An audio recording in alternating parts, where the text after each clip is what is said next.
So good evening. Welcome to the Center for the Study of World Religions. My name is Frank Clooney. I'm the director of the center and happy to be your host for the event tonight, our annual Comparative Theology lecture. The series goes back about 6 or 7 years as a formal series. We've had many wonderful lecturers here in this room for the Comparative Theology event, trying to find ways to rethink the field of theology, to open up theology in a global context, and to realize that while sometimes the word theology is not indigenous to different traditions, the practice of faith-seeking understanding, exploring religious issues from a faith perspective across traditional boundaries is, I think, something that is shared in various ways by believers, insiders, practitioners in different religious traditions. So I think it's been a wonderful series, and we're very happy to continue it tonight.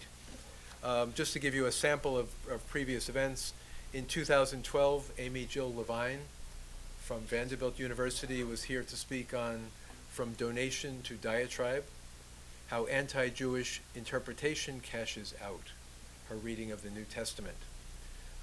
Last year, in November of 2013, Robert Morrison from Bowdoin College, What Can the Christian Category of Natural Theology Tell Us About Islam? And then in April of 2014, the extremely illustrious Wesley Wildman, who's humbly sitting back in the corner from Boston University, spoke on comparative natural theology, a wonderful event that I myself regret missing. We have another event coming up. There's a flyer you can take on the way out. One more event, not quite the annual lecture, but a comparative theology event in April, when the book is a coyote. There's a coyote picture here on the thing. Some challenges and possibilities for comparative theology from Native American traditions. And I think part of what the series is about is trying to stretch our imagination, stretch our thinking of theology, look into traditions that very easily make for comparative study, for the reading of commentaries and so on, but also open up a wider world of comparison. And our lecture tonight by Professor John Berthrong from Boston University, The Ongoing Life of Chinese Religion as a Resource for Comparative Theology, is very much in the spirit of this series. I will now introduce John. We'll have a very distinguished respondent from Boston College, David Mozina, and I'll introduce him when we come to the time for his response. So John Berthrong is a professor at Boston University, has his PhD in Sinology or Chinese Studies from the University of Chicago. And since 1989, he has been at Boston University, our neighbor and friend across the river.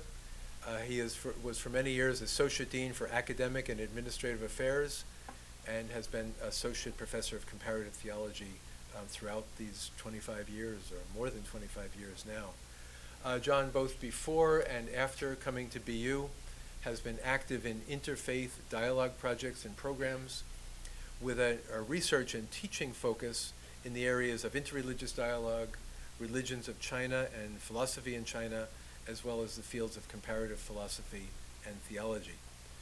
Somehow, despite being involved in active dialogue work and being an administrator all those years, John has also been a prolific publisher. Just to mention a few of his books. In 1994, All Under Heaven, Transforming Paradigms in Confucian Christian Dialogue. In 1998, The Transformations of the Confucian Way. And also in 1998, Concerning Creativity, a comparison of Chu-Si, Whitehead, and Neville, whoever Neville is. We don't know. You can talk to this gentleman later.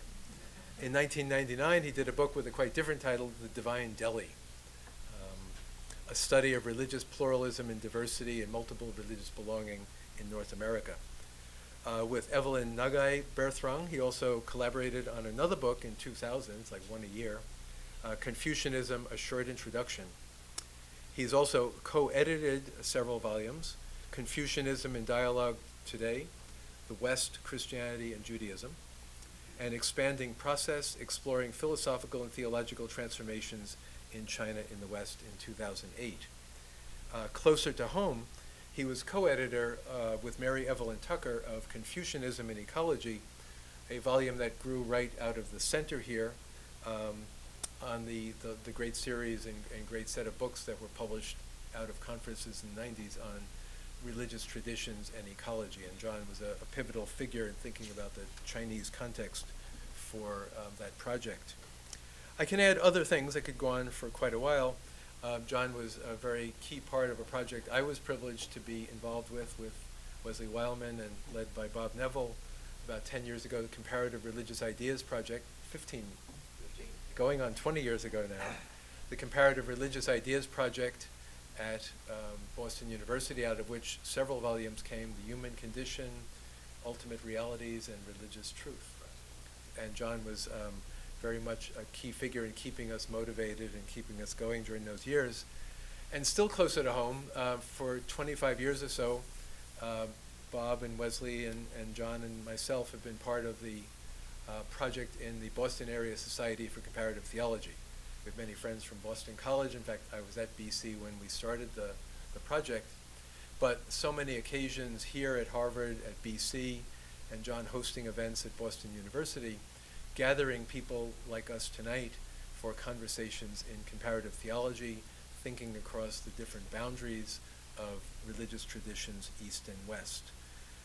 I can only add, and I think you'll see this manifest in the presentation tonight, that John has the virtues and the disposition to learn from the other, to be in conversation with the other, to take seriously what is being said, to hear at deeper levels how people are presenting their religions, their practices, their ideas, and with a marvelous sense of enjoying and kind of celebrating the diversity around us.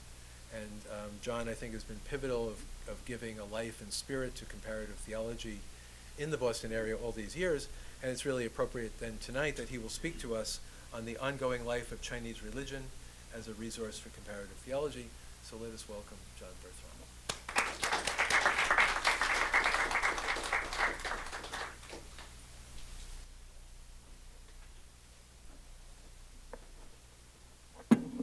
Well, welcome everyone. I'm delighted you're here, and I hope I can entertain you and perhaps enlighten. Well, no, I won't say enlighten you. That would be too boastful. But I hope I can at least be interesting for the next 35, 40 minutes. This room holds many memories for me in terms of interreligious dialogue. In fact, though interreligious dialogue, as I say, conversations between peoples, has been going on for a long, long time in many, many continents for thousands of years. I have felt a real pleasure and a privilege to have been in this room on a number of occasions. I'll tell one amusing thing, and then I'll actually get on to my topic.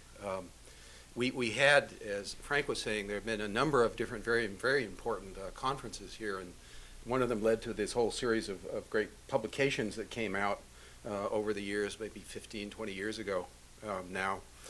And all right, I rescue poodles. All right, people say poodles need rescuing. Yes, they do. And one time, one of the very first times we had a conference here, I had for reasons I can't remember, I had this really beautiful little, bigger than a toy, it was a small standard poodle. Okay, like think about like that. All right, nice white, friendly, little fluffy thing. And I had to bring, for some reason, I can't remember why, he had to be with me that day, and I couldn't leave him at home, and I was coming here, and I thought, oh my goodness, what's going to happen? I'm going to walk into this room of very distinguished scholars, and what if somebody hates a dog? And this could be just a mess. Well, in this field, in the field that I'm going to be talking about, Confucianism, Asian studies, the doyen of the field was a man by the name of William Theodore de Bary. Many of you have probably read de Bary's books. Well, at that conference, Bary was there, and his wonderful wife, Mrs. de Bary, was there.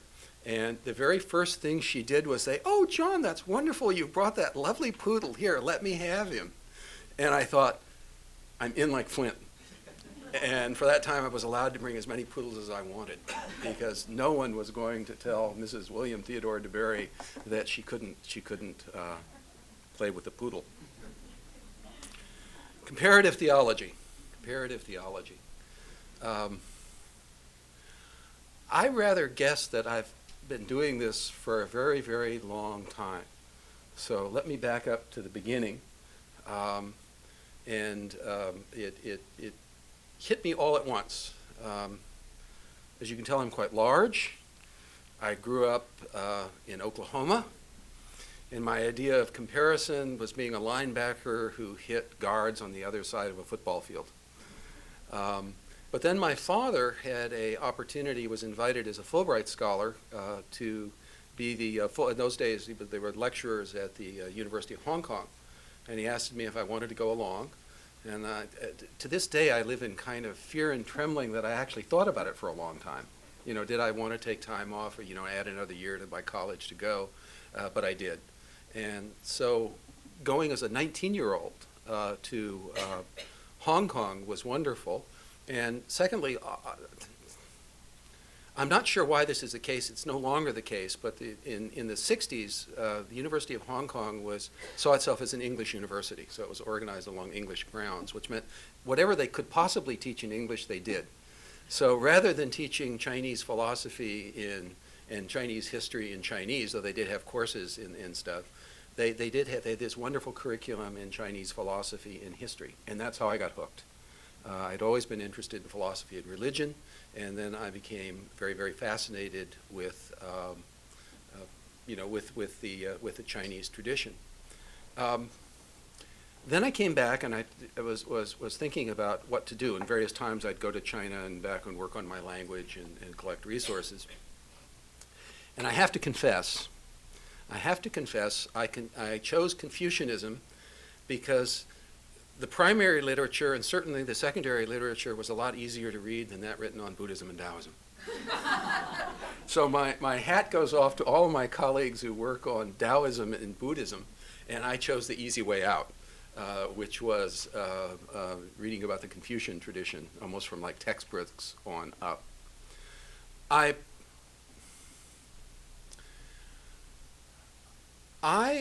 came on the scene at a time, and other people will probably talk about this, and there's still a great debate today that goes on. Is Confucianism a religion? Is Confucianism a religion? And there are many people, and there are probably some people in this room who would not consider it a religion, and I can certainly understand why. But I think it comes from the fact that Confucianism can both function in the way I would think about what a religion is and not. You can be a perfectly good Confucian and not have a religious bone in your body. You can also be a perfectly good Confucian and be quite religious. And by that I mean the religious dimension of it has to do with personal self-transformation, transformation of the self. To become a sage, or to try to become like a sage,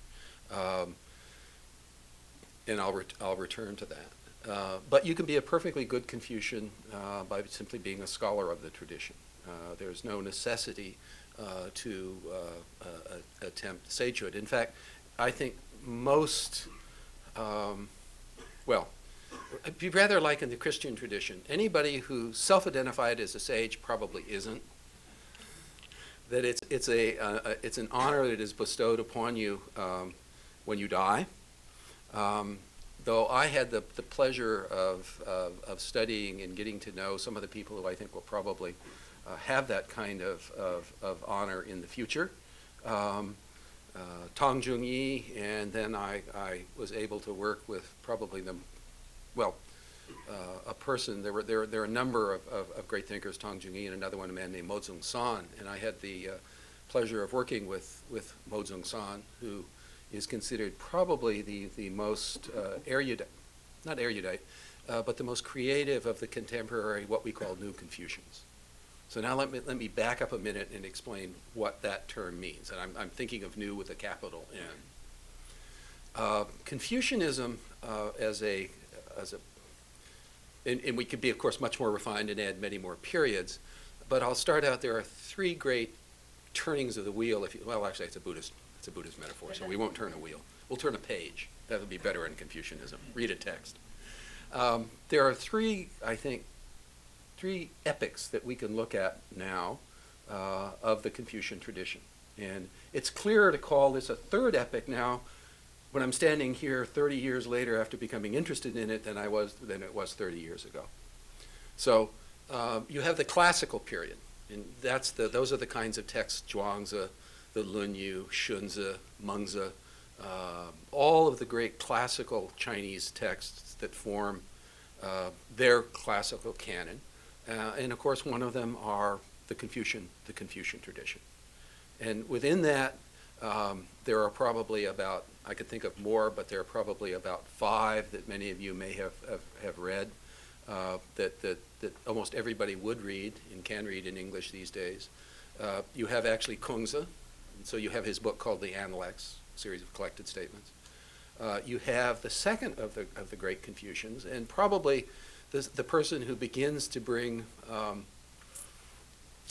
when you read the Analects, they're fascinating, but they're little pericopes, one after another. So it's anybody who, all right, I hope there's no one in the room who I will offend by saying this.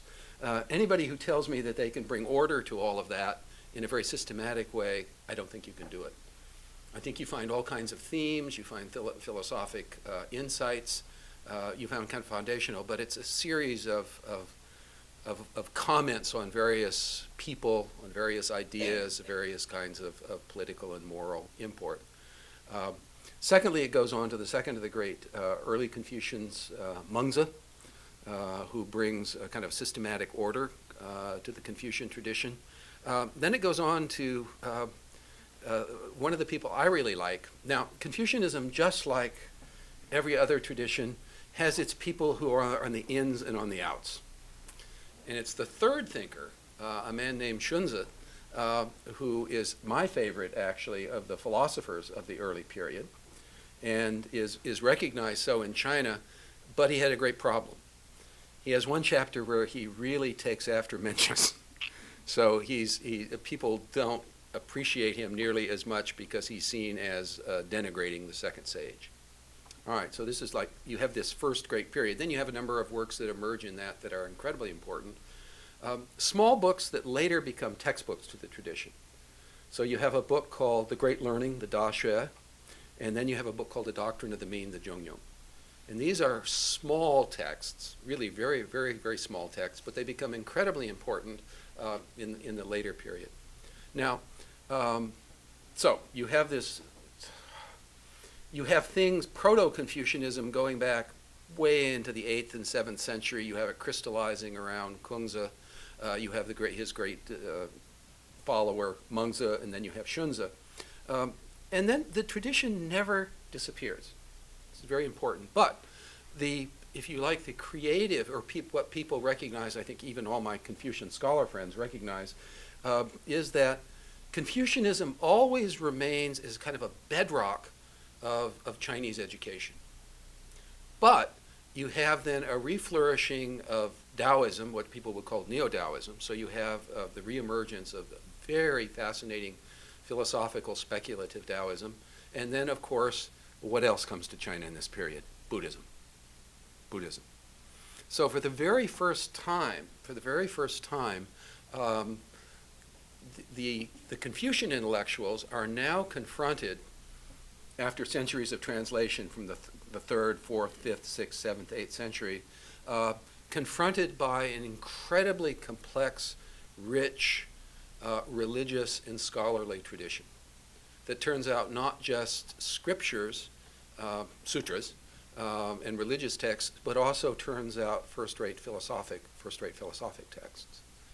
So the kind of Confucianism that you find today, the kind of Confucianism, this new Confucian that I'm talking about, really relates directly to the people we call Neo-Confucians, which means in the 10th and especially the 11th century, you begin to get a great sense of, like, you get the 5 great masters of the Northern Sung. I'm not going to bore you with all of them. But they revive the tradition, both internally, looking at the richnesses of the tradition, but always kind of an eye on Buddhism. Then you go into from the Northern Sung into the Southern Sung. and you get the great, the Aquinas of China, if you like, the person that I spent a lot of time on, Zhu Xi, who systematizes the tradition, writes voluminously, comparatively speaking. I mean, many of the other authors in the Confucian traditions, really, if they end up having something, they have like one book. Zhu Xi's collected writings and books on my bookshelves is 24 volumes.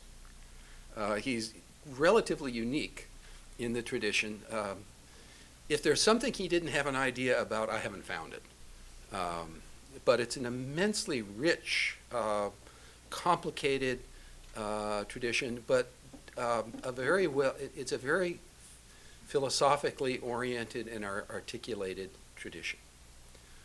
Moving forward, then you have a reaction against him, and in the Ming Dynasty you have a great thinker called Wang Yangming, who argues against Zhu Xi, thinks he's too rationalistic, and is really known as a philosopher of the mind, Xin, the mind heart. Now, since Zhu Xi wrote more than anybody else, I actually compared it one day, and if you took a look at everything Zhu Xi wrote on the mind heart, it's about 6 times more than Wang Yangming ever wrote. But Wang Yangming is seen as a challenge to Zhu Xi. The Chinese tradition doesn't end then. You have in some of the later periods incredibly interesting scholarly traditions of historiography and of literally internal comparative thought. Now, something happens. 1842. What happens in 1842? Actually, it could go back to 1839. English gunboats. You have China confronting, really for the first, well, not the first time, they had the Mongols, they had the Manchus, they had other, international conquerors. But you have now a eruption onto the East Asian scene of the Western colonial powers who bring with them a whole intellectual tradition. Now, new Confucianism, the kind of Confucianism that I'm going to, talk about, but probably now halfway through my talk, my 10 minutes are gone, is a reaction to that. So that you find these great new Confucians grappling with Western philosophy. The person that I've always been most interested in and is thought of in this generation as the greatest philosopher is a man named Mo Zung-san, who also was a translator of Kant. Because many of the new Confucians felt that you couldn't be part of the world dialogue unless you were engaged in conversation, in this case with the West. You already had, of course, the Buddhist Tripitaka. I mean, this wall would easily be covered, if any of you have ever seen it. The Chinese Buddhist Tripitaka would cover more than half this wall in its various commentaries, sutras, and discussions. But along in about the 1910s and 1920s, you had a series of young philosophers who then come to a kind of a ripeness more in the late 20s and 30s, who now have a excellent understanding and appropriation of Western and Indian philosophy. Whether or not some of them actually speak English, all of them read English voraciously, and some of them would actually read French and German too, but they would have access, for the most part, to the Western tradition through English language sources. So that they begin to reframe their philosophic discourse in terms of Western philosophy, and that's kind of become the norm, at least in many of the international conferences that I've been to in China. Though they have sometimes some of their more amusing moments. I think the funniest one that I saw was the one actually in Chufu, in Confucius's hometown, but then we moved over to a slightly larger town. And they got ready for the actual reading of the Analects, the kind of incantation of the Analects. And out comes apparently a very famous, beautiful, young Chinese film star in her evening ball gown. And I'm sitting here listening to her doing a beautiful recitation of Confucius, but I'm sitting there thinking, like, what in the world would all of those patriarchal Confucians thought of that?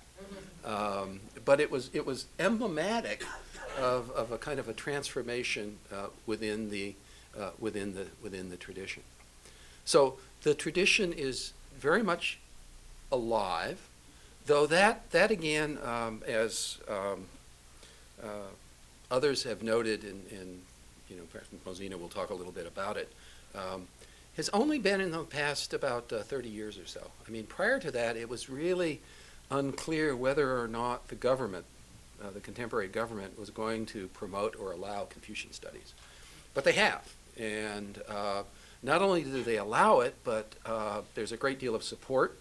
I'm often sometimes envious of the kind of levels of support, comparatively speaking, that the Chinese government gives to its universities, including its Department of Religions, compared to what you find in North America.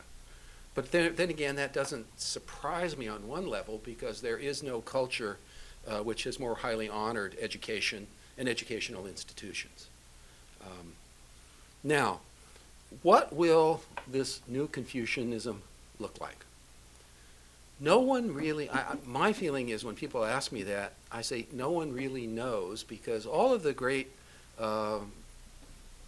thinkers of that early generation, the Tang Jingyi, Mo Zhong-san, even go up to Dei Peng, you go up to more contemporary thinkers, they're still reworking. They're reworking it. And they're reworking it in exactly the way that they did with the challenge of Buddhism. And that is to say, the challenge of Western philosophy. I think the response is, I'm not going to say richer, because the response to Buddhism was incredibly rich, but I think the response is quite rapid now, because, I mean, I look around the room, I have several, of Chinese students and colleagues I know here who are already, are sitting in the room today doing this kind of work.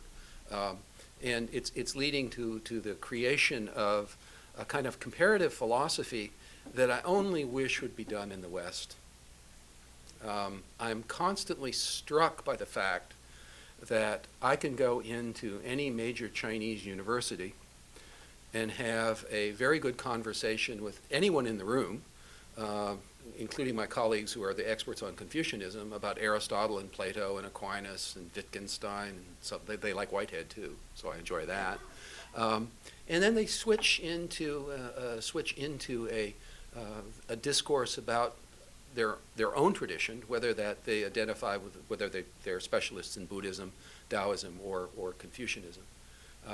So it's an amazingly rich time to take part in these conversations, but it's also, I think, I'd be curious to think of what my Chinese friends would say. It's really premature, except for the fact there are a number of great thinkers of the previous generation. The person I know best is the one that's thought about as the greatest of the philosophers, a man named Mo Zhong-san, who my Chinese friends say the greatest disaster with him is he read too much German. And that means he ended up writing Chinese like German. Some of my students are kind of smiling. I mean, he's the only Chinese intellectual. Chinese is like English as compared to German. Chinese sentence structure, even scholarly sentence structure, tends to be shorter, like English is compared to German. All these people read too much German. And you ended up sometimes with this just incredibly dense prose, because they ended up writing Chinese like they were writing German. But be that as it may, it's just a incredible period of constructive thought, and now constructive in the sense of what are they doing? What kinds of ways would go about doing philosophy? Well, you do it as a modern person, a person who has modern in the sense of now you're a global citizen. You know English usually quite well. Some of them will know French and German, but mostly working in English. So you're writing to an audience where you're not only writing to your fellow Chinese, but you're writing to a world audience trying to explain Chinese philosophic concepts. So how do they do that? I'll do one way that I find a lot of them will do it, is that they, in a sense, they're very eager to be systematic, rather than just providing you with like word lists, which are useful. There are several incredibly important volumes that are like philosophical encyclopedias that are, explain the concepts to you. But they want to kind of recreate for you a Confucian, a Neo-Confucian worldview. And so, for example, one of the ways that I find most of them doing it, and then I'll wrap it up and then we can go to conversation, is that they'll take usually 2 or 3 concepts from the classical tradition, and most of the Confucians, the people working on the Confucian side, will take 3 concepts that are foundational to the tradition, but they see as incredibly important today for structural reasons, for this kind of metaphysical outline. So, I'll explain what those are very, very shortly, very quickly. So they will take the concept of principle. Li, Chinese scholars do this. So this is the notion of pattern or form. And they'll say everything that is has a pattern or a form. Anything that you can identify, everybody in this room has a particular pattern or form. The chairs have a pattern and a form. My little microphone, has a pattern and a form. My tea has a pattern and a form. But then this form is instantiated in qi. Now, qi would be a term that is quite popular, is even kind of made it into English. It's creative dynamic energy of the cosmos.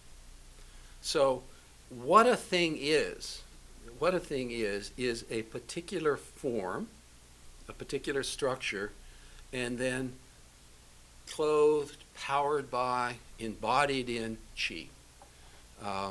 Now, the view of the cosmos is that things come into being and for the most part then disappear. So for example, in the Confucian tradition, there are some, but for the most part, there's nothing like the notion of immortality. What you have is not a soul, but a shin, which is like what Chinese will often translate as a mind-heart. So it's not just the rational. I mean, the essence of you is not just rationality nor emotion, but it's those in the shin, the mind, but it's the mind-heart. And this governs you. This helps you mediate the world. It helps you create new social patterns and forms.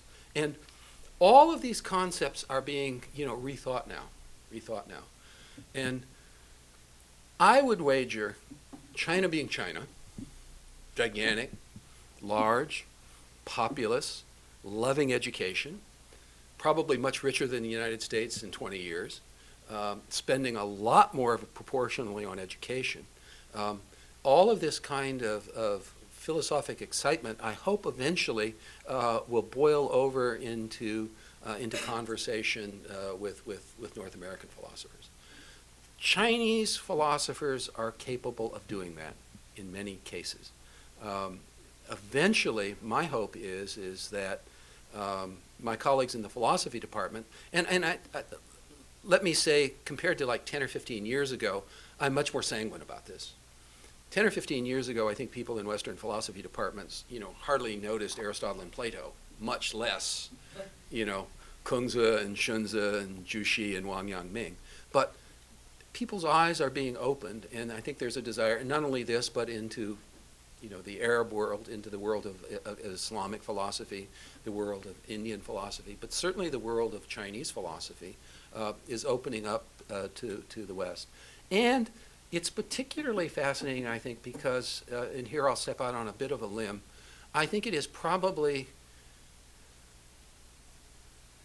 this is a bad way to put it, more different, isn't that a terrible way? I think it is more distinctive in some ways than any other of the philosophic traditions. Why? Because even if you think of India, arrives, they're using Indo-European languages, using Sanskrit. So like there's people recognize when they first learned Sanskrit in the started the late 18th century was the first time people began to read Sanskrit. Suddenly they recognized something like, oh my God, now that the pundits are teaching us this language, where have I heard this before? Archaic Greek.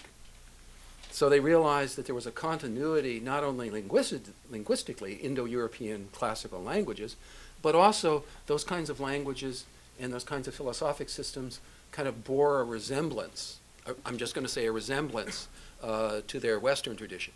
When you get to China, Chinese is not an Indo-European language.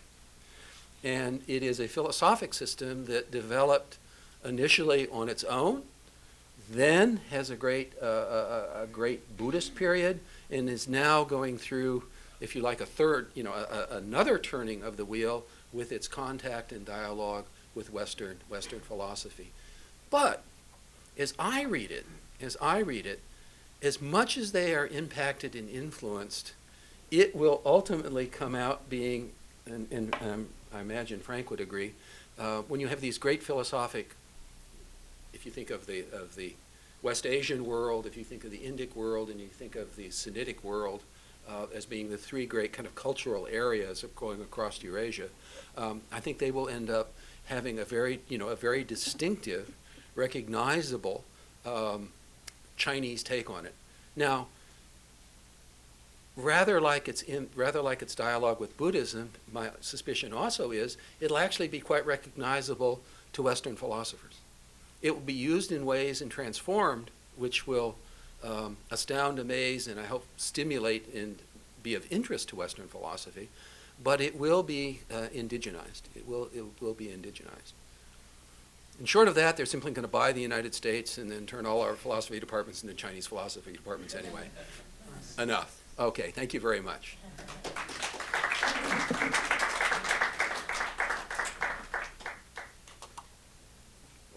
Questions, comments, diatribes? We're having a response. Oh, that's right. I'm sorry. Yes. Have a David, where seat. did you go? Oh, my goodness. Yes. Oh, I'm feeling bad now. No. Thank you, John. I was thinking as John was speaking of this, what I only know very secondary fashion, this great world of Chinese thought and culture and language, how many possibilities John is opening up for us in terms of comparative study, and how many times in this room any kind of neat notions of comparative theology have been forced open. Last week we had a Jewish studies lecture that was exploring notions of righteousness in the Hebrew Bible in wisdom literature in the book of Job. Yesterday, a wonderful discourse on learning from the inside out in Sufi tradition. And last night, a deep reflection on Korean shamanism. And each of these kind of opens up new worlds and new possibilities that can't be put into the same, we do it with, if you're a Christian, you do it with Judaism, you do it with Hinduism, you do it with Buddhism. Every case opens up new possibilities. And thank you, John, for showing us it's not even dealing with the past, it's dealing with the present and the future as Chinese thought continues to face new horizons. So in the light of this, I think it's wonderful that we have David Mozina as our respondent tonight to kind of extend the discussion further and show us that things are not simple and are even more exciting. David is both a newcomer and an old friend to the area. He is an assistant professor of theology at Boston College, joined the BC faculty in 2013, where he teaches courses on Chinese and East Asian religions with a focus on Taoism, as well as the undergraduate core course known as the Religious Quest with Chinese thought and Christian thought.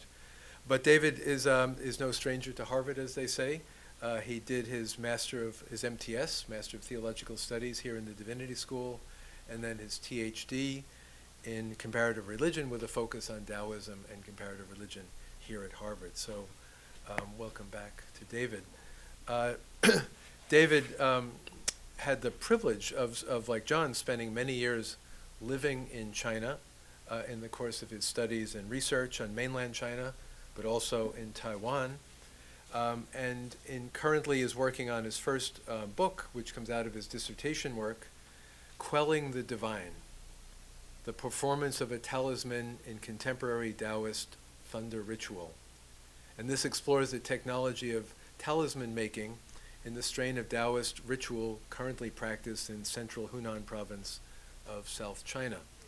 In one of the descriptions of David's work that I read, he mentions that he spent a lot of time in China studying these rituals because you can't do it any other way. You have to be there to do it. You have to listen. You have to be patient learning, living with a lineage of Taoist priests in Anhua County, learning from them a brand of the thunder ritual that they practice. And amazingly, finding, as one of the things I found, said that some of the same incantations and instructions practiced today can be found in inscriptions and texts going back to the 13th century. So a living tradition with incredible continuity with the past. David, in this research, which he's filling out also in articles, analyzing how the thunder ritual works in contemporary practice, helping us to understand and complexify what John was telling us in terms of living Chinese religion as it is practiced in one region of South China. Paying attention to something like the thunder ritual reminds us that cosmological, theological, and ethical claims are not only articulated in revealed scriptures and learned commentaries, but also in densely coded ritual performances. And as David and I have talked about these things, this opens up yet another whole vista for comparative theology, which I'm happy to say we'll be taking up in this room next year with a focus more on ritual studies. These rituals opening up ritual comparative possibilities, helping us to think about ritual itself as a resource for comparative thinking. So I think you can see that John's wonderful presentation will now be complemented by another way of studying China, another strand of Chinese tradition. So let us welcome David Mozina.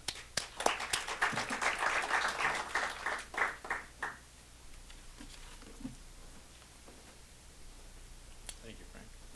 I first wish to thank Frank and the Center for the Study of World Religion for the opportunity to respond to John today, who has been a stalwart of the particularly rich comparative theological community in Boston for more than 3 decades. I have come to think that one of the more reliable measures of a scholarly career is the appreciation one's students have for a mentor, after graduation, of course. Several of John's students happen to be acquaintances of mine, and I took the liberty of asking them about what it was like working with him. To a person, they extolled John's humor and deep sense of humanity, which informed an empathetic but firm hand in guiding the emotionally charged business of dissertation advising. His skill in giving students the space to come into their projects is a real model for us less experienced faculty. So for that, John, I want to thank you. Frank instructed John and me to meditate on the special considerations that Chinese traditions bring to the exercise of comparative theology. Here I'll put forth a few considerations about John's area of expertise, not my own tonight, but John's, Confucianism, which came to me while reviewing his 30-plus years of published work. The first consideration is, as John mentioned, the fact that Confucianism simply does not look like what we typically call a major religion.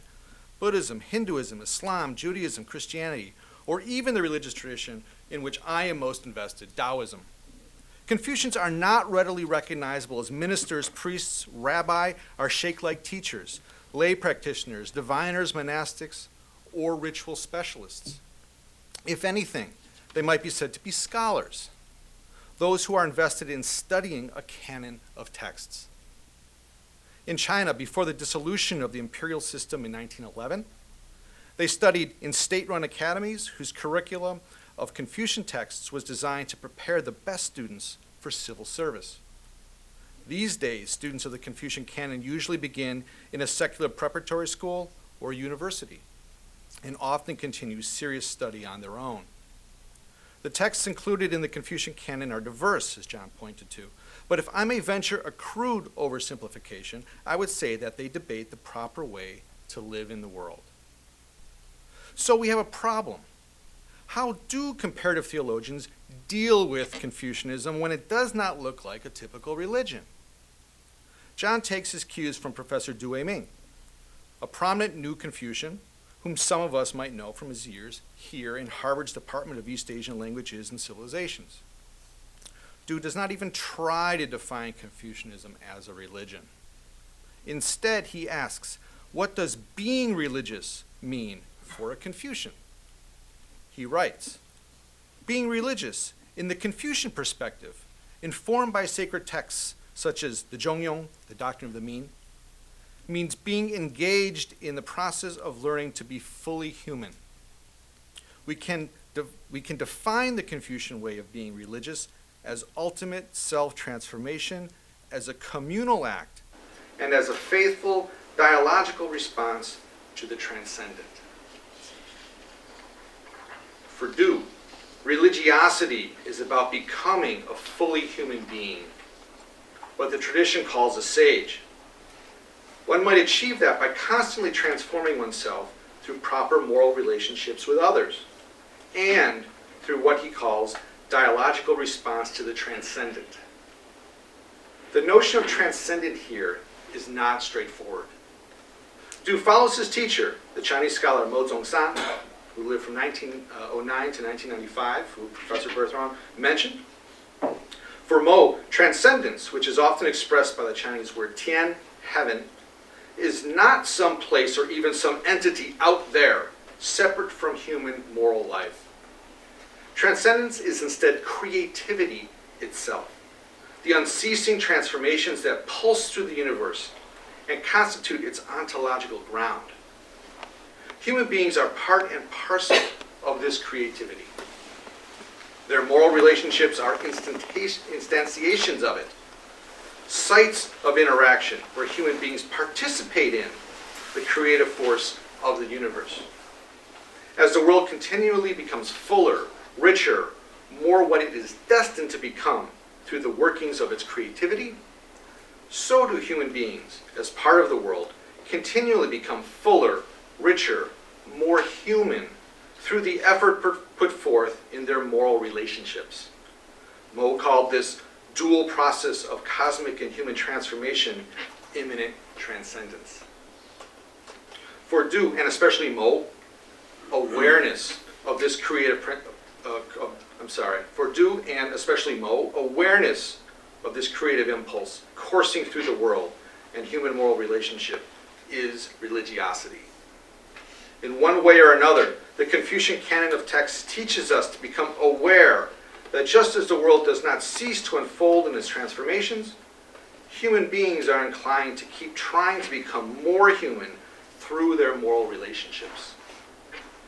The move here is away from thinking of Confucianism as a religious community, defined by revealed scriptures, doctrines about deities, participation in liturgies at Confucian temples, or a recognizable social organization, and instead toward thinking of Confucianism as a sense for the workings of the world and human beings within it. Personal religiosity trumps communal religion. This move, which John wholeheartedly embraces, strikes me as rather similar to the preference for personal spirituality over organized religion or cultic practice, a preference popular these days in the modern West and beyond. What is the upshot for comparative theology, for interreligious dialogue? Comparative theology is, Frank argues, comparative in that adherents to a religious tradition venture to learn something from another tradition. It is theological in that those adherents are ordinarily constrained by commitment to a religious community, its texts, traditions, and practices, and its truth claims and values, even as the shape of that commitment is often stretched and strained in the act of comparison. Interreligious dialogue points to a form of conversation or exchange between persons who identify with different religious traditions. Interlocutors do not simply engage religious others on their own, they represent their traditions in some way. They are often accountable to some larger whole, often a community of practitioners.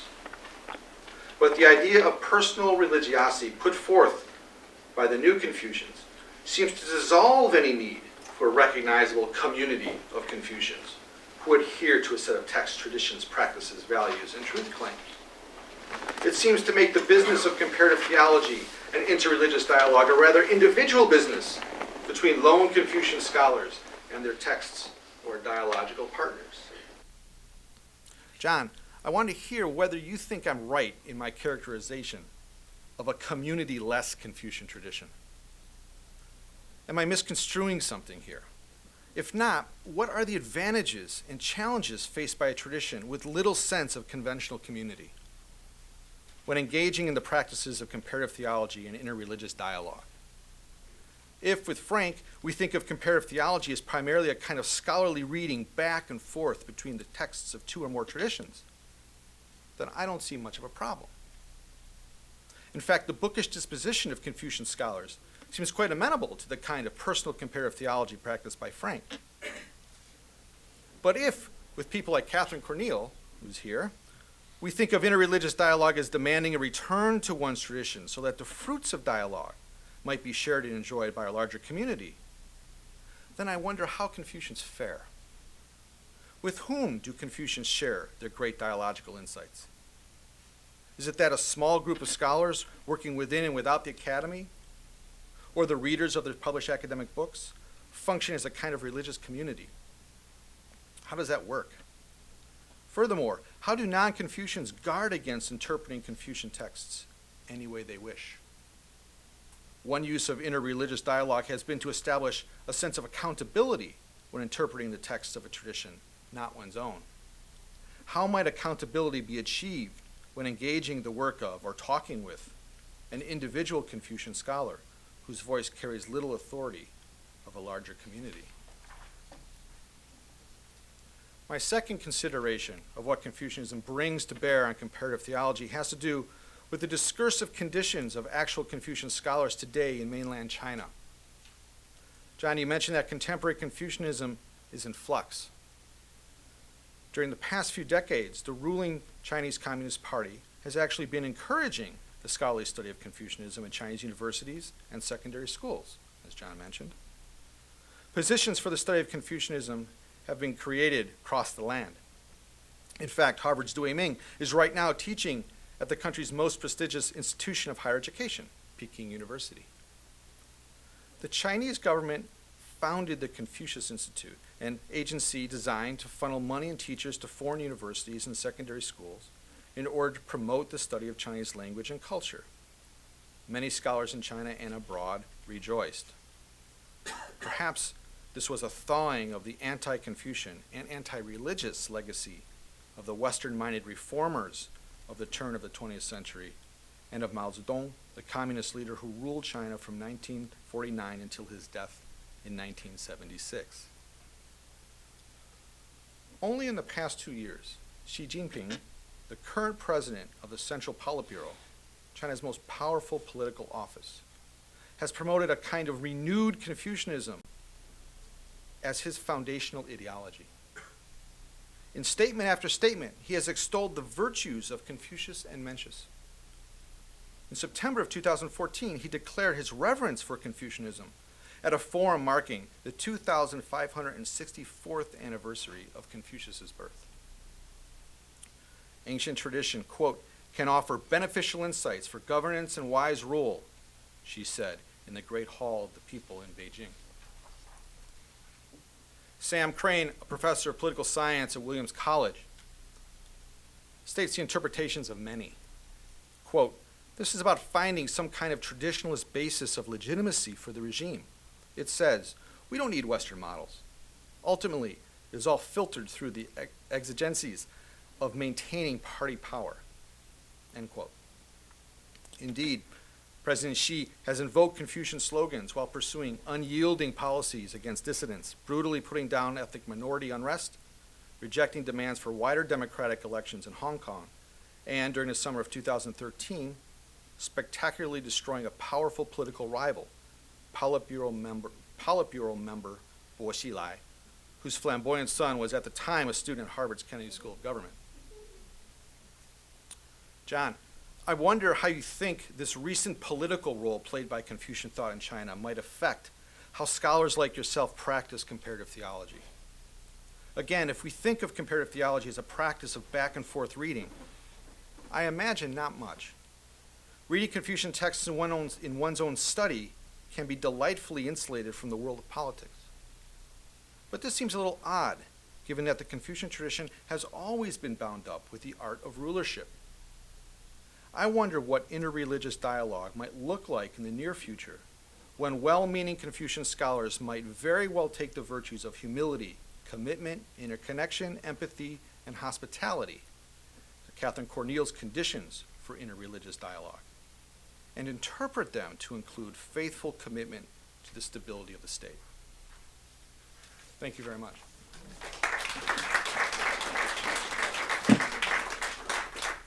John, would you like to take up any of David's questions before we open it for discussion? No, I think David and I can chat, but I'd be most interested in hearing the questions to both of us. Maybe then to facilitate that, if you could turn your chairs around, that would- you yes, could not both a bad sit idea. comfortably and you won't get a stiff neck. Right. I'll knock over the cup down there. Yeah. So the floor is open. If anyone, they're both speakers very mindful of time. There's a bit of time for discussion. Anyone would like to raise a question? It was so boring, nobody has a question? I'll start with one question, which is quite different, and I think yours are very pertinent and need to be addressed. But you talked about, well, my question is there a feminist aspect of Neo-Confucianism? Because a woman in her evening gown reading the Analects is not feminism. It might come from that Oscars night or something like that. Very much so. I mean, I think some of the most interesting work being done now is by contemporary Chinese women scholars who happen to be interested in Confucianism. And just like other Chinese scholars, that can be just people who are interested in Confucianism, as part of the Chinese tradition. They don't feel any particularly strong affection for it. But there are a growing number of feminist Confucian scholars who face the same problems and make many of the same moves that feminist scholars do in all of the great patriarchal traditions. They recognize that it's been done primarily for men, though there have been a number of outstanding women scholars, Confucian women scholars. They weren't, in the later period, women would often know the traditions as well as the men would, not for any intrinsic reason that people thought educating women was good, but there was this desperate need to educate your sons. So like a mother who was a very educated Confucian mother, rather than singing nursery rhymes, could start chanting the doctrine of the mean at the little kid. So there was an incredible group, and there are Dorothy Kuh, there are a number of people that have written extensively on women Confucian scholars. Now there was nothing like, a feminist tradition in the sense of people challenging, up until the contemporary period. And now, of course, feminism is a worldwide phenomenon being played out in all the world's great cultures and being played out in all the different traditions within the world's cultures. And I've got, what I find in both the men and the women are doing is that they're taking a look at the Confucian tradition, and it's still to the point of kind of rescuing it from its own ancient history. It hasn't achieved, and why would you expect it to? Over 20, 30 years of work, you find people that are incredibly interesting in this, but it's just going to take time to find a new voice.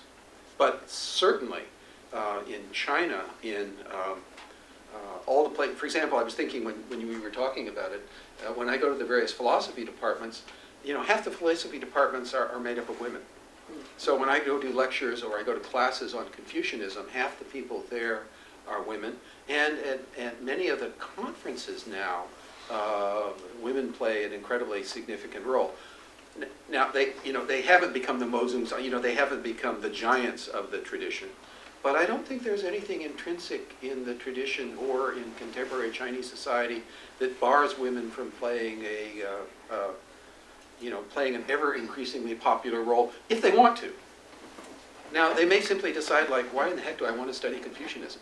You know, there are lots of other things I could do that would be of more interest, but many people do. I mean, Confucianism is in part, gee, I hate to say it, it's kind of like part of Chinese DNA.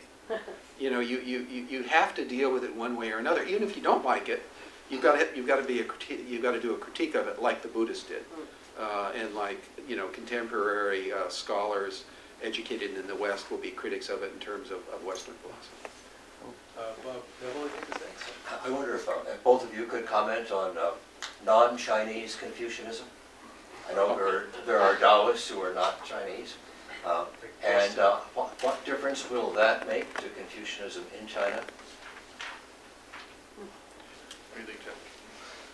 Well, I mean, the first thing I was going to say is it's incredibly important to remember that we think of Confucianism as Chinese, but Confucianism is amazingly, you know, was incredibly and equally important in Korea and extremely important in Japan. And there were some centuries, like the 15th and 16th century, I think the most creative Confucianism is not China or Japan, but it's Korea.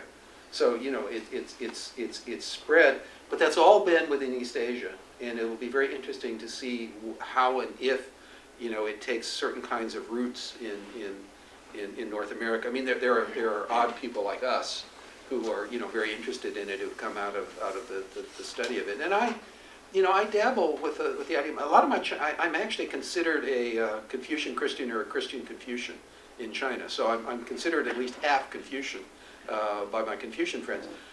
And part of that is that, you know, and then I'll stop. It's the scholarly dimension. You know, if you can articulate the scholarly dimension and you demonstrate in that you like it, which I always do. I explain how much I appreciate it. Then your fellow colleagues will consider you, you know, at least partially Confucian. Though it's kind of weird Western Confucianism. You know, it's always going to be strange to my. Well, not always, because sometimes I work on certain figures and I'm simply doing the same thing that any of us would do. I simply mobilize and give my own interpretation and explication of what the best scholars of the past two generations have done. So I'm simply doing in English what a lot of my Chinese colleagues do. David, would you like to step in on that? Can I press you a little? What's your question, sort of? What are you getting at? Is Confucianism portable outside of East Asian cultures? And that poses the problem for your question about institutions. Yeah. The institutions in which Confucianism classically was embodied in Chinese culture had to do with the family and with the educational system. What happens when Confucianism is taken to be a critic of Western culture, just the way it was a critic of Chinese culture? Yeah. So I think you have two questions here. Like, what can you be a Confucian outside of these structures? And then the critic. The first question is whether or not you can be a Confucian and not be an East Asian. And what does that mean in terms of the institutionalization? What are the virtues that are picked up? Some things are left behind, some things are advanced. Yeah. Well, I feel like we should all be asking you, right? In that, I think if the experiment of that has ever been attempted, it's been right here in Boston, right? Among the small band of Boston Confucians located at Harvard and BU. But we have outposts. Oh yeah, right. Du Wei Ming is a Boston Confucian, Yes, one of the that's missionary movement. Right. Currently at Beidon, right? And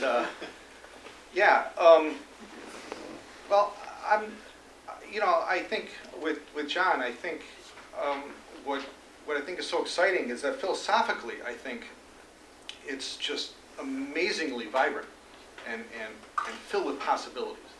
And I think that if the Boston Confucians, from what I know of them, have done anything is sort of like show something of this possibility. Right?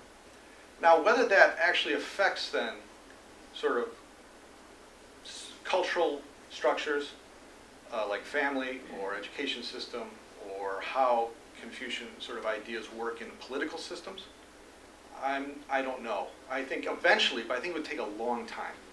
And I think what's curious, and I'd be curious to hear of some of our Chinese colleagues in the audience, but I think a lot of people my generation, maybe younger, are actually becoming a bit more conservative in China these days, rather than more open. And I think that's for a number of reasons, not the least of which is sort of incredible sort of control of the media that you have from the time you can hear or read or write as a child, which is using, I think, these Confucian ideas in a very particular way right now. So I'm less optimistic about sort of a kind of opening in sort of cultural structures. But I think this is where I think the kind of lonely work of an academic may eventually have some impact. Two questions in the middle here. You're next. Yes. Thank you for the lecture and the excellent response. In fact, my question is a little bit similar to Professor Neville's. I think David's response is extremely intriguing for all the Confucian scholars who does not only identify themselves as a scholar, but also a practitioner. So they do not only care about the scholarship on the paper, they also care about how to re-embody the traditional Confucian wisdom in ordinary human life. So in this way, the question you pose is about the communal basis of Confucianism as a resource for comparative theology is really, really important, I think. So, but I think your argument is a little bit, how can I say, because you incite Dewey Ming's understanding of Confucian religiosity. But in that definition, if my memory is not wrong, he also mentions the word communal. He says you must be fully human and in a communal way. And I think in his book, the commentary of communality and centrality, he poses a very important ethical idea, the fiduciary community. He tries to incorporate the original wisdom into some contemporary context. So you can feel the struggle of contemporary New Confucian philosopher try to flesh out this extremely individualistic philosophical idea into practice. So in this way, I indeed feel the communal future of Confucianism is still on the way, but it has already been kind of like brewed over in scholars' idea. So I'm a little bit optimistic about this regard. And given the continue a little bit. Yeah, given the current situation, actually in different places in the world, there are some Confucian communities has already been flourishing. Like in Indonesia, they're very organized Confucian church, more than hundreds of Confucian temples. They treat priests, try to organize as a religion. And in mainland of China, there are also some non-governmental Confucian community which tries to navigate through the quite complex political map, but want to revive it in a more solid way. So I hope that this effort can contribute to some concern from your comments. Yeah. Can I say something? Just really a question to John. Yeah. Well, you both, if you want to jump in. Yeah. But do you think those structures, sort of the revival of Confucian temple life, right, or maybe sort of ancestral sort of organizations, that seems to me to be different than from what the new Confucians are about, right? I mean, that's sort of what I'm getting at. I mean, some of them are involved in that, and I've seen it in university structures where some of them are really committed to kind of a Confucian philosophic stance, but they don't have any kind of communal. But you do see. I was thinking of Shandong University. I think of things that people do, and they try to do. They're trying to find ways to have a communal expression. But let's face it, in contemporary China, you've got to be very careful about that. They want in no way to be seen. I mean, they don't want to antagonize the government at all. So the government is very, very happy to promote very good scholarship, conferences, good, really high-end scholarship. But most of my friends would say, yeah, but you have to be, we have to be very cautious about kind of moving forward in any kind of challenging way. They just don't feel that.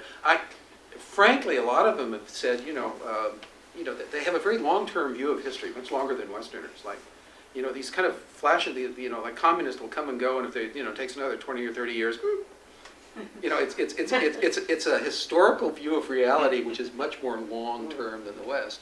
And I think they see it's inevitable that, modernized traditional forms of Chinese thought are going to reemerge, Confucianism being one of them. And, and they don't see it's got a problem. I mean, they laugh and they say, well, I mean, like, we invented bureaucracy, and so, like, it's a bureaucratic world, so, like, we're going to fit in just fine. It's a tradition that can modernize itself very, very easily in that regard, and it's doing so. I have a kind of big question. I want Professor Berthrong to comment on Confucianism after 1911, because as David has mentioned that the whole system is different. It used to be integrated into the government policies that every young student need to learn Confucianism. And today it's totally different, even though you mentioned something like the rise of promotion, but it's really very minor part of our cultural life. Right. I mean, scholars have very mixed feelings in China about Confucianism.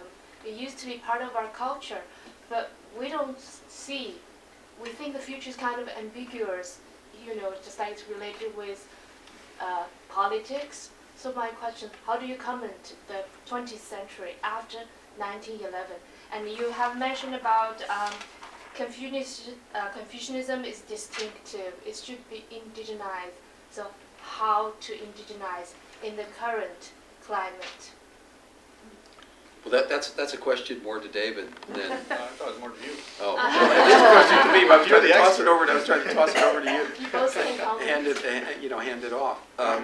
I just think that a tradition like Confucianism and Taoism and Buddhism, but Confucianism is so much part of Chinese DNA that it's going. Say in the past. Well, it's in the past, but as people pointed out, it's more and more in the present too. More and more. I mean, one may laugh at philosophy departments, but it's being taught in universities. And I would meet when I was in Shandong too. Not only did they introduce me one time. I spent most of my time I do as in the university, but they had a really interesting group of Confucian business people, which was great because I got taken to the best banquets there. You had these really wealthy business people, many of whom had passed through the universities and had gotten hooked on Confucianism by working with, listening to the courses and lectures of very good scholars, and we're trying to again ask themselves that question, which was one that was asked in traditional East Asia: what does it mean to be a Confucian business person? Now that was a tough one because for the most part the political scholarly elite looked down on the business. But today, I think that's changed. So you find many different aspects of doing that. I think I continue to think one of the most critical aspects of it in the modern world will contemporary Confucians be able to find a voice and find the interest of women in it? Because I don't think any contemporary religious or philosophic tradition has a chance to go anywhere in the modern world if it doesn't have all of humanity interested in it. And of course, I find many. I personally feel that. One of the beauties of it is, as I always point out to my students, which is kind of like faking things. But when you talk about human beings in China, you just have one term, and I said, now that term isn't gendered, so that it's just human beings, and so human beings can practice these moral virtues without having to pretend that there's you can develop, you can say that the Confucian virtues in the contemporary world are just as important to women as they are to men. And I find some of the, I personally think that that's absolutely wonderful, and I don't think the tradition, if that weren't happening, if women weren't part of those conversations, then I would say, the tradition, people would continue studying it as intellectual history, and of course nobody loves intellectual history more than Chinese. Can I say something quickly here? I think it's important to keep in mind that the sort of traditional structures of Taoism and Buddhism survived 1911, right? Pretty well. And so now, I mean, if you leave the cities especially, I don't know, where are you from? I'm curious. Southern Zhejiang province, Zhejiang, in a city or in a? city, Okay, so what city? I'm sorry. Hangzhou. Hangzhou. Okay, so if you leave Hangzhou, just an hour or so, right? I mean, you're surrounded by all kinds of religious activity because the lineages that were the sort of social structure of Taoist practice and a lot of sort of Buddhist practice, in rural life. Yeah, we have lots of Buddhist temples. They're all over the place, right? And even in Hangzhou, of course, the Buddhist temples are being revived and a lot of Yeah. government money is going towards them. But I don't know the case in sort of Confucian temples. I don't know if anyone, James, do you have any idea? It seems to me, I mean, do you have? Well, this was the question I was going to raise, is that you have this, this maybe is a chance to sort of interject on this, is that you have this issue where Confucianism isn't one of the 5 orthodox defined religions in China, right? So then how is the government going to manage this revival in terms of a kind of building civil society without going back to the structures? And I think that this came to a head in, 2011, when you had the image of Confucius put up in Tiananmen Square. It lasted for about a month and a half or so. And then it was unceremoniously taken down in the middle of the night. And I think it exposed this real problem of dealing with when Confucianism starts to look too much like a religion again. They want parts of it, but you've got a problem of where it's gonna fit into this contemporary period, and that may be part of this tension of what that revival is all about.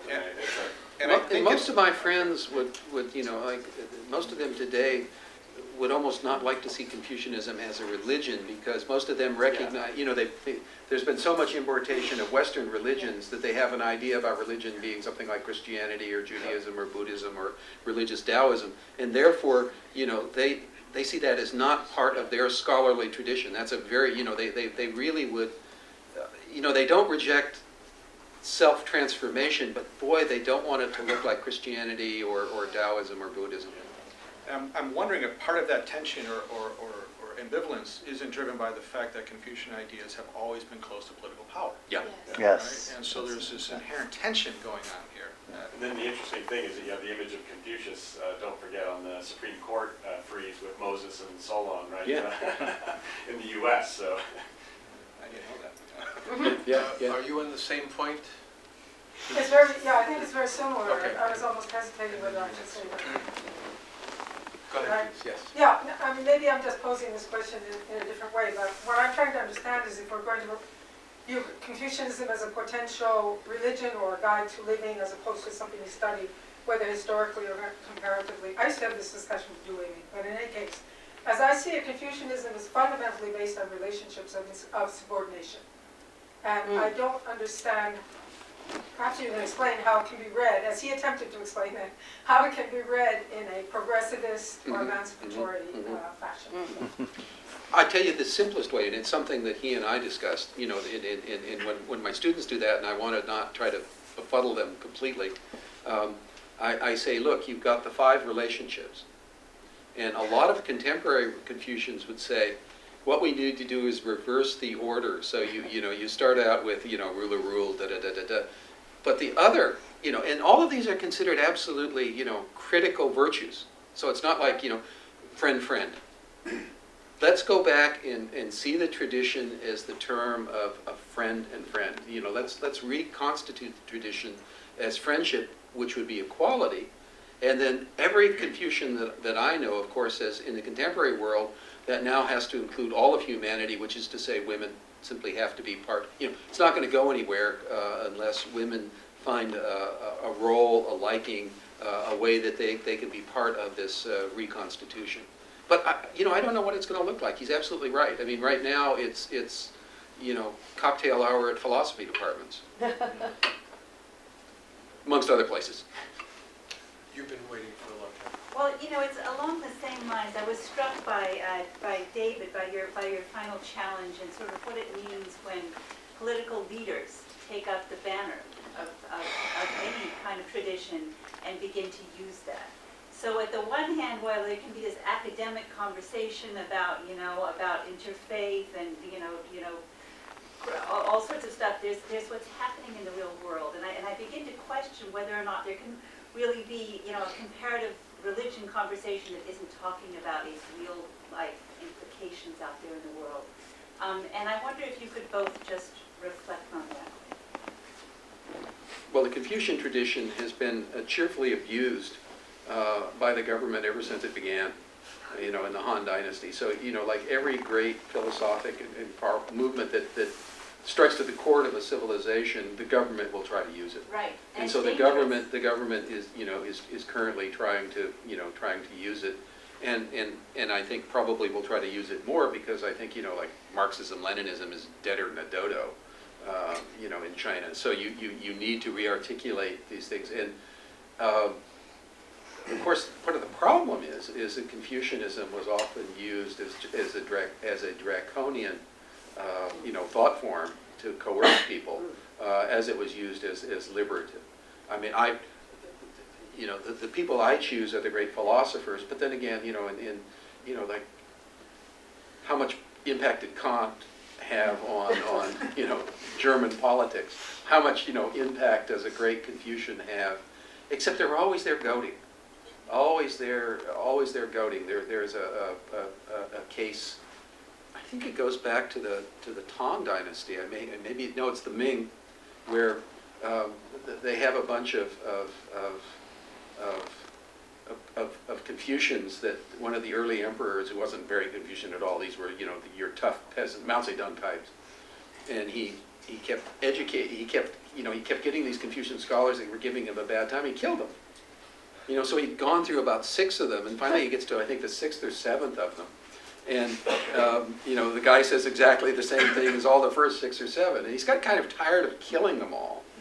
And he said, I'm tired of listening to you babble about this, so rather than kill you, rip his tongue out. And so there's this great scene where this guy's tongue is cut out. And so he's kind of looking at this guy, and this guy reaches into his mouth, and it's one of those great scenes in Chinese, in Confucian history, and he takes a huge swipe of blood in his own hand and writes on the wall, "It's still true. I don't care what you do to me, like you're going to have to face that fact." And but most Confucians, there's a kind of a willingness in Confucians to literally say compromise and work with political power. But the ideal always is you can move that political power over time, but they have a much longer view of time than an American electoral, 4 years. It's gradual, but it will move. And let's face it, it's already having a certain kind of impact in China today. David, do you want to? Yeah, I think this is hard, for especially Americans to kind of really grasp and wrap our heads around, because I think it's almost instinctive for many of us to sort of look at something that gets called a religion or a noble philosophy then as a counter to a government system, as only liberative and the tension here is that Confucian thought and practice. Right? I mean, before 1911, a lot of the practice was surrounded the cult of the emperor. There was sacrifices to and by the emperor, and that constituted an awful lot of Confucian practice. Not all, but it was a major part of it. And I think this, echoing what James is saying, and I think Bob's initial question, that it's both liberative but also in bed with political structures and that are problematic. When it comes to equal rights between, and gender issues, when it comes to sort of Chinese foreign sort of tensions, right? All these sorts of political issues. And so I think it can go either way or both ways at the same time, in a way, right? I think it's a tension is maybe the best metaphor. It strikes me from what you're both saying that it would open up a more complex and less naive relationship with, if you're doing comparative theology, with the Roman Catholic Church. I mean, the Vatican is not naive about politics. It deals with different governments. It has ways of, for thousands of years, with dealing with kings and social structures. It could be a whole kind of realm where politics is very much on people's minds when they think, instead of the theology or the spirituality as isolated units. Well, the trick is that they're connected. That's the hard Right. part, right? And to sort of not separate them out so neatly as I think the challenge to us. John, please, yes. This would just be a really quick comment, but on the one hand, it's so obviously what you said is so important. How does any engagement with religious structures of thought and practice intersect with what we would understand and call reality? But I think it's really important also, and part of the rich aspect of all of these kinds of learnings and intercultural and interreligious learnings, to be reminded again and again that what reality is not one way. Behind that kind of a concern is usually some clear sense of what reality is and what it would mean for this to be related to reality. It's reality as we understand it. Then who's the we? So David's an expert in ritual practices, and Frank too. And I have my own interest in ritual practices. And ritual practices are really engaging and mediating other understandings of reality, so that when we're encountering these kinds of traditions, and particularly their practices, that can be very enriching for us. That what we thought reality was is being challenged, but also it can be in very enriching ways, just as we're also challenging others. So we can all learn more. Confucians have all kinds of rituals too. I mean, we were talking about grand ones, but a couple of my favorites were, again, Shandong University, is that going up on top of the mountain and drinking some wine is considered very Confucian, and having philosophic conversations. That's one of my favorites. You know, there were lots of little caves on this one mountain outside of Shandong and the Shandong University, and so we'd always troop up there. But it was very interesting that the people that did it, it was always like Du Wei Ming, who I knew going all the way back to Berkeley. Wei Ming was a master of, even in social events, keeping the conversation kind of serious. I mean, he had a way of making sure that even, you know, when you were sipping your wine, you were discussing the Analects in a way. And I've noticed a number of people being able to do that sort of thing. But you know what? I think the question is Confucianism has always had kind of a social and political role, and of course that's very truncated now. It's beginning to have a social role in terms of the education. All right, there is a real function in society which is generally social. How that will play it, you know, how and whether that will play itself out, you know, in the other dimensions of I actually think that, you know, in 20 years we'll have the leaders of China being really good Confucians in terms of their discourse. I think Marxist-Leninism is going to go really out the window, and they're all going to sound like kind of good modern new Confucians. You don't think so? You think they'll still be you know, doing They're Mao? more starving than We have time for a couple more comments. Bob, I think, is next, and then one more after that. The emphasis on ritual, I think, is very important, and an important theme in the Confucian approach to ritual is that it's positive and it makes possible things to happen. But when the ritual at hand doesn't make possible things to happen, then it needs to be changed. And so the rituals, say regarding women, which really amount to a kind of subordination, can be changed. The ritual is based on the view that women are in charge of what's happening indoors and men what's happening outdoors. Women are in charge in the winter when everybody's hunkered down. Men are in charge outside. What that does is it keeps women from operating in public. And so if family roles, childbearing, rearing roles were changed so that women could be out in public more, be publicly educated, that's the sort of thing which is, it's ritualized, how we treat women, but the ritual can be changed. And so what was revolutionary in Confucius was his attempt to re-ritualize things, maybe ritualize things for the first time. But that's a revolutionary possibility.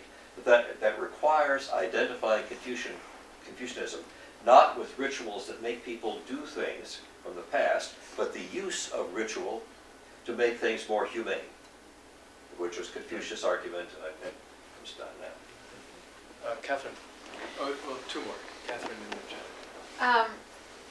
In line with that, I'm wondering if, John, you could comment on, after this whole career of studying Confucianism, as a theologian, what would you say are areas of Confucianism that theology, Christian theology probably, where you come from, has something important to learn from the tradition? What are the areas of the tradition that you would look at for the future of interreligious dialogue, Confucian Christian? Yeah, I think he really commented on it. I think this notion of immanent transcendence, of the inherent, I'm not even going to say religious, but the inherent sacred dimension, divine, not even divine, but sacred dimension of transformation of the self is incredibly important, and I think is something that both traditions share. But I think the Confucians, as Confucianism, reemerges, I think it's going to demonstrate a model of a religious tradition that is perhaps even more deeply, involved in the cultural life, in the political life of a country than anything that we see in the contemporary Western world. Now that's a part that I don't think is translatable. I think, well, not quickly, and I don't know even if Westerners would like that.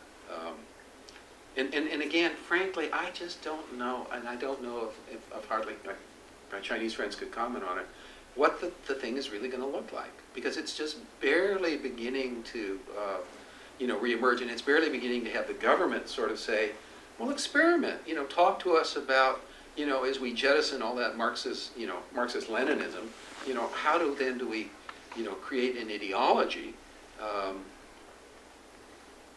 Now, of course, it'll be authoritarian, but then again, Chinese governments are, for the most part, been authoritarian. And to me, one of the very interesting questions will be, and I don't think there's any, most Confucians, contemporary Confucians, see the no problem with political democracy. Because they see, well, that's a particular form of government, but the values that can be instantiated by, political democracy can be very different. So, they would say, well, they're different in Europe, they're different in North America, they're different in South America, and we would expect them to be different in China, but they can certainly be part of it. David, did you want to jump in on that one? No. No? Okay. Janet gets the last question. No, I was just wondering, sometimes that one can observe or have certain ideas about when you're actually thinking about the current political culture inside China, and also China's sort of diplomatic kind of persona and so on, that even if the rhetoric of, invoking Confucian terms or persons, or the self-characterization is not there, that in some ways you sort of can see a kind of already in operation certain basic assumptions about the nature of authority and also the nature of relationships and the nature of how one shows deference and politeness to others and so on. Really my question is, are people studying that? So in terms of, it might be like either a political analysis or almost an anthropological cultural analysis of what the political culture is now, even before these new changes take place. I don't know if anyone's doing anything. Oh yes, I mean they do. Political scientists do it. Lots of journals that even there's a lot of stuff that gets translated into English. So. But then comparing it to Confucian. Oh yes, that's what I meant to say. Okay. They're trying to look at how this would relate, to the Confucian past. Almost again because it's like cultural DNA. You kind of have to. You're going to have to deal with it in one way or another. And I think a lot of people would like. Well, some people would like to see it, incorporated in a positive way. I mean, I frankly, I think it's so much part of Chinese cultural and political life. It's absolutely inevitable. But what it's going to look like, who knows? For all the kinds of reasons that politics can change and transform itself. And well, the governments of China have always been. Every government is like that. Even quote the Confucian governments were governments. And they would use people, and like every Chinese government would use Confucian intellectuals if it was to their benefit. because it was seen to be good policy, but whether or not they actually believed it is another matter entirely, or could practice it. Sometimes they just felt it was very impractical. David, did you? Yeah, just quickly, I think a lot of this work is being done now, especially in regards to like Xi Jinping, by journalists and political scientists. But I think they tend to look at religion as a kind of flat ideology, as a kind of tool to be manipulated. Mm-hmm. And so it's a kind of flat reading of the kinds of thinking that the new Confucians are doing and the Boston Confucians. And so that's the gap, as far from what I see. And whether that gap is being closed, I have no idea. Maybe some of our Chinese colleagues do, but I don't. James, I don't know. I've always thought, it's in China. Sometimes it's almost hard in the West that actual, philosophic, political philosophy, has been as important, as religion has, been in the West. I mean, Confucianism has been a dominant, part of Chinese intellectual and political life, really long before Christianity ever emerged. So it's, it sits there, and it functions in all these ways. It functions as political, it functions as ideological, and for the people who get recognized as the great Confucians, it's also very much about self-transformation. Now, very much reminded us, the self is always communal. This notion of rampant individualism, you'd never find a Confucian buying into that. He said, like the Confucians point out, we come out of a family, we come out of a community. Now, it may not be a particularly good family, but we come out of a family and then we go into larger communities, so you're always embedded in community. So you never find a Confucian having a rampant sense of individualism, except in the case of some of these people are talking about who stand up for a sense of justice and propriety against what they feel will be an evil government and an evil situation, and then they're quite willing to die for it. But for the most part, they'd rather join the government and help the government reform. Well, if I can close in reverse order, first of all, by advertising future events. So if you like comparative theology, April 7th, Laurel Schneider from Vanderbilt will be here to talk about Native American traditions and comparative theology. That should be exciting. Next week, this very time at 5:15, Tracy Pinchman, professor at Loyola Chicago, will talk about her study of a goddess temple in Michigan. So Hinduism coming to America, American Hinduism could be a topic for discussion. Secondly, to thank David Mozina for opening up a wonderful, wider discussion and bringing his own thinking to the issues. But particularly to our speaker, John Berthrong, I think you've seen his wisdom, the layers of his thinking, the enthusiasm of his openness to ideas, and we've appreciated this for so many years, and it's wonderful to see it at work tonight. So John, thank you.